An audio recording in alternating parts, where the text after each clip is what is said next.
भाजपा हिमाचल में सरकार रिपीट करने का दावा कर रही है। केंद्रीय मंत्री अनुराग ठाकुर ने आज शिमला में पत्रकार वार्ता कर दावा किया कि भाजपा की डबल इंजन की सरकार ने हिमाचल में 5 सालों में विकास किया है, जिसके बाद जनता उन्हें दोबारा सत्ता में लाने का मन बना चुकी है।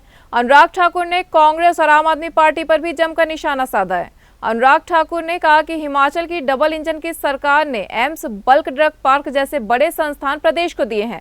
स्वरोजगार के नए मार्ग सृजित किए गए हैं। उन्होंने कहा कि हिमाचल में विकास की रफ्तार और भाजपा सरकार है। अनुराग ठाकुर ने कांग्रेस पर निशाना साधते हुए कहा कि कांग्रेस झूठे वादों की पार्टी है। पंजाब में इनकी सरकार रही, लेकिन कर्ज माफ करने का जो वादा किया था वह पूरा नहीं किया गया। हर घर से सरकारी नौकरी का वादा किया गया, लेकिन पूरा नहीं किया गया। ये चुनावों से पहले कोरे कागज भरवाते हैं, बाद में भूल जाते हैं। भारत जोड़ो यात्रा में भी भाई बहन नहीं जुड़ सके, या भारत को क्या जोड़ेंगे। वही कांग्रेस के द्वारा लाई जा रही चार्जशीट पर भी अनुराग ने निशाना साधा। उन्होंने कहा कि कांग्रेस का राष्ट्रीय व प्रदेश नेतृत्व बेल पर है, जो स्वयं भ्रष्टाचार में डूबे हैं, वह क्या चार्जशीट लाएंगे। उन्हें इसका नैतिक अधिकार नहीं है। दूसरी ओर आम आदमी पार्टी भी भ्रष्टाचार में डूबी हुई है। पंजाब और दिल्ली के स्वास्थ्य मंत्री पहले भ्रष्टाचार में संलिप्त पाए गए और अब दिल्ली के उप मुख्यमंत्री शराब घोटाले में फंसे हैं। कांग्रेस व आप पूरी तरह भ्रष्टाचार में डूबी है। दिल्ली के सीएम केजरीवाल द्वारा नोट पर लक्ष्मी व गणेश की फोटो लगाने के बयान पर अनुराग ने कहा कि फर्जीवाल की बातें फर्जी हैं। ये लोग राम मंदिर का विरोध करते थे, दिल्ली में मौलवियों को सालाना 18,000 देते हैं, क्या मंदिर के पुजारियों और गुरुद्वारे के ग्रंथियों को भी देंगे। उन्होंने कहा कि केजरीवाल अराजकता के प्रतीक हैं। जो राम मंदिर का विरोध करते थे और जिन पार्टी के नेता खुले में आकर हिंदू देवी देवताओं का अपमान करते थे, जिनको अपने मंत्री को मंत्री पद से हटाना पड़ा, वो अरविंद केजरीवाल जी अराजकता के प्रतीक हैं, फर्जी बातें करने वाले हैं। और मैं तो ये कहना चाहता हूं, ये तो नया नया प्रोपेगेंडा शगुफा छोड़ते हैं ताकि इनके भ्रष्टाचार की कहानी पे ज्यादा चर्चा ना हो। मैं आपसे पूछना चाहता हूं, अरविंद केजरीवाल जी, दिल्ली में मौलवियों को तो आप 18,000 रुपये साल का देते हो, मंदिर के पुजारियों को, गुरुद्वारे के ग्रंथियों को, चर्च के पादरियों को भी क्या आप 18,000 रुपये प्रति वर्ष देने का काम शुरू कर रहे हो? क्यों नहीं दे पाए? ये फर्जीवाल हैं जी, ऐसा ही होता है। फर्जी वाले जो हैं यही काम करते हैं। हिमाचल प्रदेश में होने वाले विधानसभा चुनावों में भारतीय जनता पार्टी एक बार फिर अपना रिपोर्ट कार्ड लेकर जनता के बीच में जाएगी। डबल इंजन की सरकार की उपलब्धियों को जन जन तक पहुंचाएगी। ये हमारा सौभाग्य है कि आज केंद्र में भारतीय जनता पार्टी की सरकार है, प्रदेश में भाजपा की सरकार है, और इन दोनों सरकारों ने, डबल इंजन की सरकार ने हिमाचल प्रदेश का चहुमुखी विकास किया है।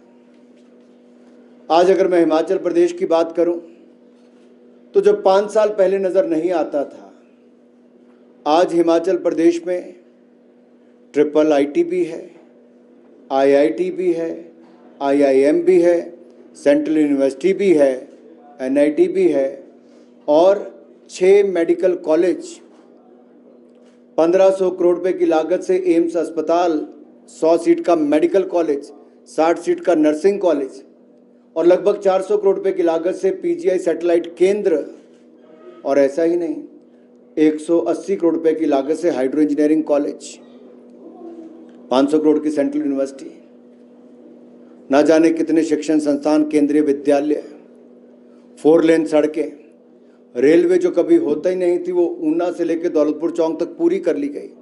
भानुपल्ली बिलासपुर रेलवे लाइन का काम तेज गति से शुरू करवाया गया है, जमीन अधिग्रहण का काम किया गया है। मैं तो ये कहूँगा, ये विकास की रफ्तार है, फिर भाजपा सरकार है। हर क्षेत्र में डबल इंजन की ताकत क्या होती है, केंद्र के साथ प्रदेश ने अपना काम कैसे किया है। ये डबल इंजन की गाड़ी भाजपा संघ पहाड़ी, और ये डबल इंजन की गाड़ी भाजपा संघ पहाड़ी ये दिखाएगा इस बार, जो पहले नहीं हुआ, इस बार फिर सरकार रिपीट करेगी। आज मैं आपसे पूछता हूं, कांग्रेस ने वायदे किए थे कर्जा मुक्त करेंगे जो किसानों का। पंजाब में इनकी सरकार थी, 5 साल रही, नहीं कर पाए। राजस्थान में नहीं कर पाए, छत्तीसगढ़ में नहीं कर पाए। 5-5 साल सरकार के होने वाले हैं। ये तो झूठे वायदे करने वाले हैं। इन्होंने हिमाचल प्रदेश में भी कहा था हर घर से एक सरकारी नौकरी देंगे। 5 साल सरकार में रहे, कितनों को दी? कांग्रेस आज उसका जवाब नहीं देती है जी। ये चुनाव से पहले केवल कोरे कागज भरवाते हैं, डेटा इकट्ठा करते हैं, उसके बाद प्रदेश को पिछाड़ने का काम करते हैं। और दूसरा जो आपने कहा चार्जशीट, जिनके अपने काम ऐसे थे वो दूसरों पे चार्जेस क्या लगाएंगे? जिनके अपने नेता भ्रष्टाचार में डूबे हुए दलदल में भ्रष्टाचार के, वो कांग्रेस के लोग किस पे आरोप लगाएंगे? जिनका राष्ट्रीय नेतृत्व बेल पर हो, वो चार्जशीट देने का तो मॉरल अधिकार ही नहीं रखते हैं। और उनके देश और प्रदेश के नेता, ऐसी हालत है जी, वो चार्जशीट क्या देंगे? बहुत सारे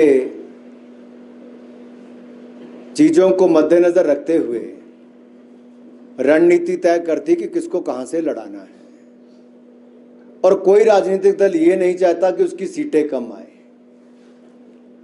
वो रणनीति के तहत आपको कभी एक सीट से कभी दूसरी से लड़ाया जाता है। हमें हिमाचल में आदत नहीं है, क्योंकि छोटा राज्य है, लोग एक ही सीट से लड़ने की आदत होती है। लेकिन देश भर में देखेंगे अलग अलग सीटों से नेता लड़ते रहे हैं। और हिमाचल प्रदेश में भी सुरेश भारद्वाज जी की अगर मैं बात करूं, पूर्व सांसद रहे, पार्टी के पूर्व अध्यक्ष रहे, प्रदेश में बहुत सफल मंत्री रहे और एक सफल विधायक के रूप में भी उनका कद इतना बड़ा है कि किसी भी सीट से लड़ेंगे, जीतेंगे और हम एक सीट की और एडिशन करेंगे। और यहाँ पर भारतीय जनता पार्टी है, जहाँ पर 68 के 68 विधानसभा क्षेत्र में विजय संकल्प अभियान चल रहा है। वहाँ भारत जोड़ो के बजाय कांग्रेस छोड़ो अभियान चल रहा है। भाई बहन को इतने दिनों में इकट्ठा नहीं देखा गया, यहाँ पार्टी के सारे नेता इकट्ठे मिलकर विजय संकल्प अभियान में चले हैं। यही अंतर है भाजपा में और कांग्रेस में। और जहाँ तक आप आम आदमी पार्टी के बारे में पूछ रहे तो मैं यही कहूँगा, पड़ोसी पंजाब में जाकर देख लीजिए, 3 महीनों में 70 से ज़्यादा हत्याएं हो गई, गैंग वॉर शुरू हो गए, कानून व्यवस्था चरमरा गई। उनका स्वास्थ्य मंत्री घोटाले के चक्कर में, भ्रष्टाचार के चक्कर में 2 महीने में इस्तीफा देना पड़ा। और दिल्ली का स्वास्थ्य मंत्री अरविंद केजरीवाल जी का 4 महीने से जेल में काटता रहा। और उनके शिक्षा मंत्री शराब घोटाले में पाए गए मुख्य आरोपी के रूप में, और अरविंद केजरीवाल जी किंगपिन पाए गए शराब घोटाले में। ये फर्क है। कांग्रेस और आम आदमी पार्टी भ्रष्टाचार में डूबी है, तो दूसरी ओर भारतीय जनता पार्टी ने ईमानदारी के साथ केंद्र और प्रदेश में सरकार दी है। ये डबल इंजन की सरकार है, बहुत तेज रफ्तार है, फिर भाजपा की सरकार है। News desk N1 live.